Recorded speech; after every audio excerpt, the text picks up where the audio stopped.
പെരുമ്പാവൂരിൽ യുവാക്കളെ തല മൊട്ടയടിച്ച് നഗ്നരാക്കി മർദ്ദിച്ച സംഭവത്തിൽ മനുഷ്യാവകാശ കമ്മീഷനെ സമീപിക്കാൻ കുടുംബം. പോലീസ് കുറ്റക്കാരെ സംരക്ഷിക്കാൻ ശ്രമിക്കുന്നുവെന്നാണ് കുടുംബങ്ങളുടെ ആരോപണം. പ്രതികളും അവരുടെ ആളുകളും സാമൂഹ്യ മാധ്യമങ്ങളിലൂടെ അപമാനിക്കുന്നുവെന്നും പരാതി.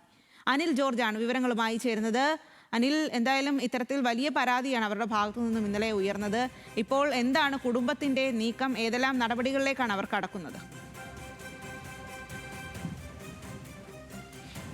സ്വാതി, 8-ാം തീയതിയായിരുന്നു ഇത്തരത്തിലുള്ള ഒരു സംഭവം ഉണ്ടായത്. 3 യുവാക്കളെ തടഞ്ഞു നിർത്തി അവരെ ബലമായി പിടിച്ചുകൊണ്ടുപോയി.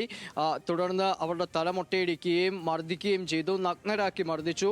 ഇതെല്ലാം ഇവർ ലഹരി ലഹരി കച്ചവടം നടത്തുന്നുണ്ട് എന്ന് ആരോപിച്ചായിരുന്നു. ഇവരിൽ നിന്നും ലഹരി കണ്ടെടുക്കുന്നതിന് വേണ്ടിയാണ് ഇവരുടെ ദേഹപരിശോധന നടത്തിയതെന്നടക്കമാണ് പ്രതികൾ പോലീസിനോട് പറഞ്ഞത്.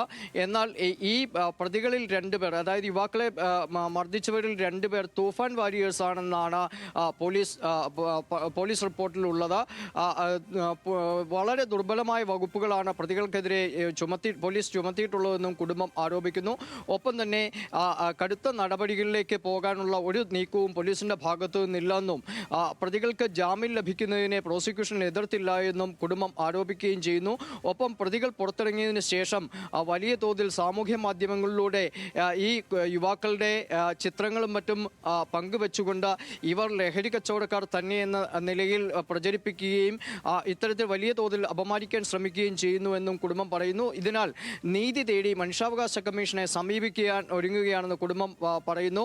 പോലീസിന്റെ ഭാഗത്തു നിന്ന് തങ്ങൾക്ക് നീതി ലഭിക്കില്ല എന്നും തൂഫാൻ വോളണ്ടിയർ ആണ് എന്നത് ആളുകളെ പിടിച്ചുകൊണ്ടുപോയി ക്രൂരമായി മർദ്ദിക്കുന്നതിനുള്ള ഒരു ലൈസൻസ് ആണോ എന്ന് ഇവർ ചോദിക്കുകയും ചെയ്യുന്നു. ഏതെങ്കിലും തരത്തിൽ ലഹരി കച്ചവടത്തിൽ ഏർപ്പെട്ടിരുന്നെങ്കിൽ ഈ തങ്ങളുടെ കുട്ടികളെ പോലീസിന് കൈമാറാത്തത് എന്തുകൊണ്ട്? അല്ലെങ്കിൽ പോലീസ് ചെയ്യേണ്ട കാര്യം പിടിച്ചുകൊണ്ട് പോവുകയോ അല്ലെങ്കിൽ ദേഹപരിശോധന നടത്തുകയൊക്കെ ചെയ്യേണ്ടത് പോലീസല്ലേ? അതെന്തിനാണ് ഇത്തരം ആളുകൾ ഏറ്റെടുക്കുന്നത്?